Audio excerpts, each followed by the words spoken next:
Very nice exponential question for you all, which says 1 over x equals to 256 raised to x, and you have to find the value of x. So how can we do that?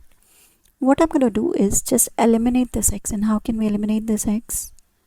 I'll show you. So let me write it down. 1 over x is equal to 256 to the power of x. To eliminate this x, we're going to take 1 over x. So take 1 over x. Now as you have taken this side, you have to take it this side as well. So we have 1 over x in the exponent. Here you can cancel out x and x. So what you're left with, 1 over x to the power of 1 over x is equal to 256.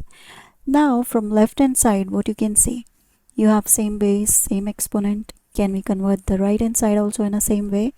Let's see. 1 over x to the power of 1 over x is equal to 256 can be written as 4 to the power of 4. Same base with same exponent. So here now you can equate them. Same bases, same exponents, equate them. So you have 1 over x is equal to 4. So just cross multiply things. So you have 4x is equal to 1. Divide both sides by 4 to eliminate this 4 from here. So you're left with x is equal to 1 over 4. And that's your answer.